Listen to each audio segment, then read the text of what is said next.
আশা করি সকলে ভালো আছেন, আমরাও ভালো আছি। ফুলকপির পরোটা খেয়ে খেয়ে বোর হয়ে গেছেন? আর ফুলকপির পরোটা একঘেয়ে লাগছে, আর ভালো লাগছে না। তাহলে আজকে বানিয়ে নিন ফুলকপির কুলচা।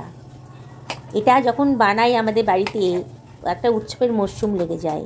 সবাই কিন্তু ভীষণ পছন্দ করে। বানানোটা কিন্তু একেবারেই সোজা। একটা বড় সাইজের ফুলকপি নিয়ে নিয়েছি। এবার ছোটো ছোটো করে পিস করে নিলাম।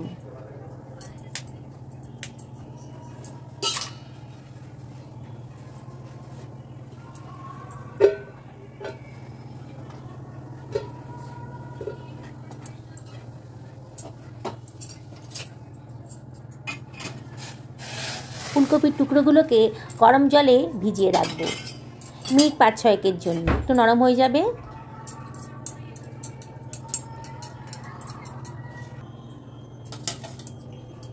তারপরে জল থেকে তুলে নিচ্ছি।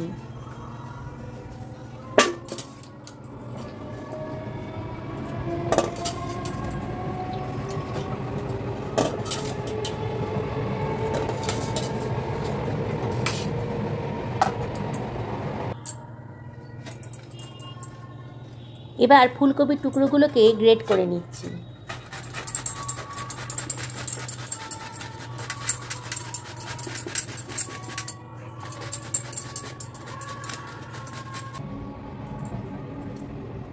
সব ফুলকপির টুকরোগুলোকে গ্রেট করা হয়ে গেছে। এবার আমি এর ভেতর দিয়ে দিচ্ছি 1 টেবিল চামচ মতো লবণ। লবণটা দিয়ে সব কিছু ভালো করে মিশিয়ে নিচ্ছি। ফুলকপির গা থেকে অনেক জল বেরোবে লবণ দেওয়ার জন্যে।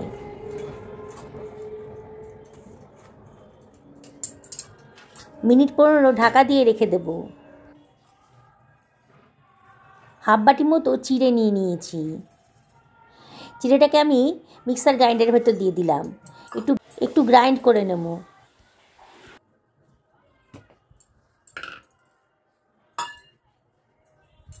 গ্রাইন্ড করা জিরেটা সরিয়ে রাখলাম। এর ভেতর দিয়ে দিলাম 2 টেবিল চামচ মতো গোটা ধনে, 2 টেবিল চামচ মতো গোটা জিরে। এবার গ্রাইন্ড করে নিলাম। খুব বেশি মিহি করব না, একটু দানা দানা মতো ভাবে গ্রাইন্ড করে নিলাম। আমার 15 মিনিট হয়ে গেছে। ফুলকপির গা থেকে কিন্তু অনেক জল বেরিয়েছে। এবার আমি হাত দিয়ে চিপে চিপে জল ঝরিয়ে ফুলকপিগুলোকে একটা পাত্রের ভেতর রেখে দিচ্ছি।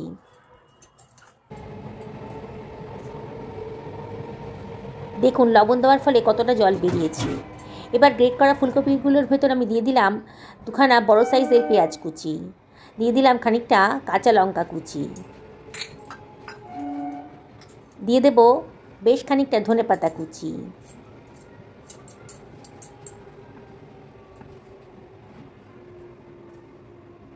এবার এর ভেতর দিয়ে দিচ্ছি 1 টেবিল চামচ মতো হলুদের গুঁড়ো, 1 টেবিল চামচ লঙ্কার গুঁড়ো, 1 টেবিল চামচ জিরের গুঁড়ো, 1 টেবিল চামচ ধনের গুঁড়ো, আর দেব যে গ্রাইন্ড করা মশলাটা বানালাম জিরে আর ধনে দিয়ে, সেটা দিয়ে দেব 2 টেবিল চামচ মতো। আর দিয়ে দিচ্ছি চাট মশলা 1 টেবিল চামচ মতন। এবারে দিচ্ছি গরম মশলা 1 টেবিল চামচ। এবার আমি সব কিছু ভালো করে মিশিয়ে নিচ্ছি। এবার দিয়ে দিচ্ছি গ্রাইন্ড করে রাখা চিড়েটা দেওয়ার ফলে ফুলকপির গাটা যদি ভেজে ভেজে থাকে তাহলে কিন্তু চিড়েটা সোক করে নেবে। এবার দিয়ে দিলাম প্রয়োজন মতো লবণ। খুব বেশি লবণ দেবো না, আগে আমি লবণ দিয়ে ভাপিয়েছি, আবার লবণ দিয়ে মাখিয়ে রেখেছিলাম ফুলকপিগুলোকে। এবার সব কিছু ভালো করে মিশিয়ে নিচ্ছি। চিড়ের গুঁড়োটা আবারও দিয়ে দিচ্ছি যাতে আমার এই মিশ্রণটা একটু শুকনো শুকনো আসে। যদি কোনো মশলা থাকে তাহলে চিড়ের গুঁড়োটা টেনে নেবে।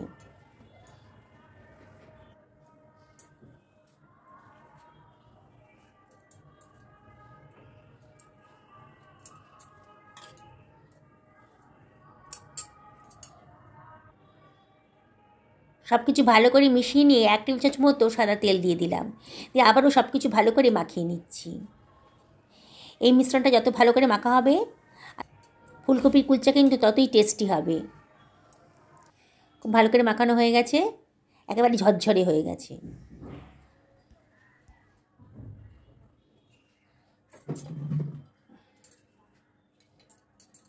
এবার এটাকে আমি ঢাকা দিয়ে সরিয়ে রাখলাম। এবার ময়দাটা মেখে নিচ্ছি। আমি ময়দা দিয়েই করব। 1.5 বাটি মতন ময়দা নিয়ে নিয়েছি। আপনার ইচ্ছে করলে ময়দা আটা মিশিয়ে করতে পারেন, নাহলে শুধু আটা কিংবা শুধু ময়দা দিয়েও করতে পারেন। 1 টেবিল চামচ মতো লবণ দিয়ে দিলাম, আর দিয়ে দিলাম 1 টেবিল চামচ মতো চিনি স্বাদের জন্যে।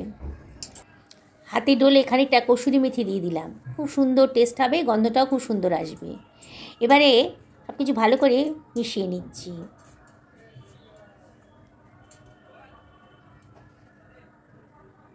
ময়দাটার মাঝখানে একটু জায়গা করে নিলাম, তার মধ্যে দিয়ে দিচ্ছি 1/2 বাটি মতো দই, টক দই দিয়ে দিলাম, আর দিয়ে দিচ্ছি খাবার সোডা 1/2 টেবিল চামচ মতো, আর বেকিং সোডা 1 টেবিল চামচ মতন,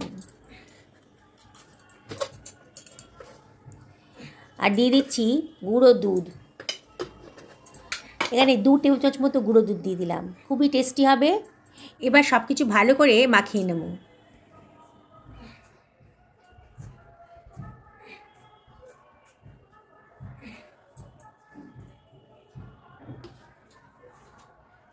সব কিছু ভালো করে মিশিয়ে দিয়ে অল্প অল্প জল দিয়ে আমি একটা ডো বানিয়ে নেব।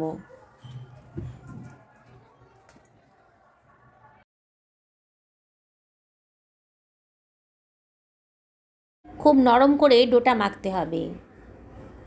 আবারও 1 টেবিল চামচ মতো সাদা তেল দিয়ে ডোটাকে আবারও ভালো করে একটু মেখে নিচ্ছি। এবার আধ ঘন্টার জন্য রেস্টে রেখে দেব। আধ ঘন্টা হয়ে গেছে। আমার ময়দাটা কিন্তু অনেকটাই ফুলে উঠেছে আর কতটা নরম হয়ে গেছে। আবার একটু ভালো করে মেখে নিচ্ছি। আবার ওপর থেকে একটু তেল দিয়ে দেব, আবার ভালো করে মেখে নেব। যত নরম করে মাখা হবে কুলচাটা কিন্তু ততই ফুলে ফুলে হবে। এবার একটা রুটির থেকে বড় একটা লিচি কেটে নিলাম, নিয়ে ময়দার মধ্যে দিয়ে একটা বাটির আকারে গড়ে নিচ্ছি। এবার তার মধ্যে দিয়ে দিলাম ফুলকপির পুরটা, বেশ অনেকটা করেই ফুলকপির পুর দিতে হবে, তাহলে কিন্তু খুব টেস্ট হবে। এবার ভালো করে মুখটা সিল করে দিলাম, দিয়ে চ্যাপটা করে একটা লিচি বানিয়ে নিচ্ছি। এবার ময়দা দিয়ে আলতো হাতে এটা বেলে নেব। ওভাল শেপও করা যায়, আবার গোলও করা যায়। এবার বেলা হয়ে গেছে। এবার আমি উপর থেকে একটু জলের হাত দিয়ে দিলাম, দিয়ে তার মধ্যে দিয়ে দিচ্ছি গ্রাইন্ড করে রাখা জিরে আর ধনেটা। ওপর থেকে ছড়িয়ে দিলাম সামান্য একটুখানি সাদা তিল, আর দিয়ে দিচ্ছি একটুখানি চিলি ফ্লেক্স, দেখতে সুন্দর লাগবে, খেতেও ভালো লাগবে।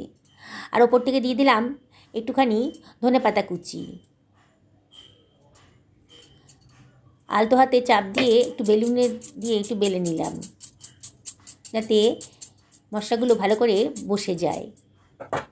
এবার অপর দিকেও একটু জলের হাত দিয়ে দিলাম, জলের ছিটা দিয়ে ভালো করে মাখিয়ে নিলাম জল দিয়ে। একটা তাওয়া ভালো করে গরম করে নিয়েছি। কুলচার যে পোর্শনে জল লাগিয়েছি সেই পোর্শনটা চাটুরো করে দিয়ে দিলাম, দিয়ে হাত দিয়ে চেপে চেপে দিয়ে দিয়েছি। এবার ঢাকা দিয়ে দিলাম 1 থেকে 1.5 মিনিটের জন্যে। দেখুন ওপরটা কিন্তু একেবারে শুকিয়ে গেছে, ঢাকা খোলা হয়ে গেছে, ওপরটা একেবারে শুকিয়ে গেছে। এবারে আমি তাওয়াটাকে এইভাবে গ্যাসের ফ্লেমের ওপর দিয়ে দিচ্ছি। এবার ঘুরিয়ে ঘুরিয়ে আমি কুলচাগুলোকে সেঁকে নেব।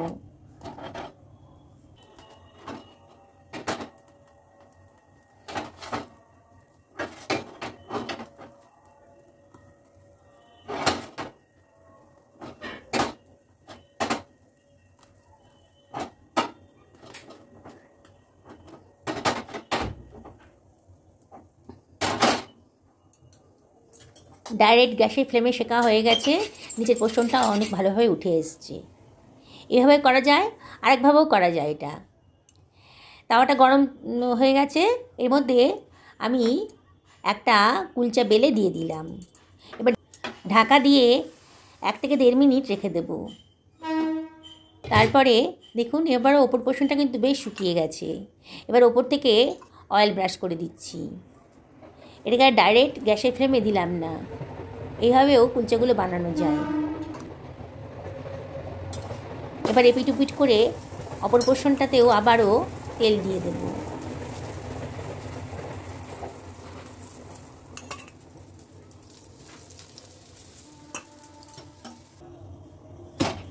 আবারও এপিট উপিট করে আবারও একটু তেল দিয়ে দিচ্ছি।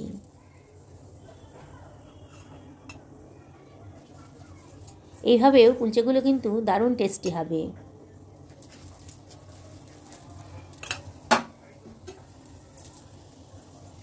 যেমন করেই বানান না কেন, খেতে কেমন হয়েছে সেটাই আসল কথা। খেতে কিন্তু সত্যি দুর্ধর্ষই হবে। দেখুন কত ফুলো ফুলো হয়েছে, একেবারে ফুলকো ফুলকো কুলচা, ফুলকপির কুলচা। আপনারা এইভাবে বানাবেন একদিনকে। আমার সবগুলো কুলচা বানানো হয়ে গেছে। আমি একটু বাটার গরম করে গলিয়ে নিয়েছি, এবার ব্রাশ করে দিচ্ছি কুলচাগুলোর ওপরে। বাড়ির সবাই অপেক্ষা করে বসে আছে কুলচা খাওয়ার জন্যে। এবার গরম গরম সার্ভ করে দেব। এর সঙ্গে কোনো তরকারি লাগবে না, রায়তা হলেই ভালো লাগবে, কিংবা কোনো সস চাটনি দিয়েও খাওয়া যাবে। দেখুন কত সুন্দর নরম ফুলো ফুলো কুলচা রেডি হয়ে গেছে। তাহলে এরকম বানিয়ে নেবেন।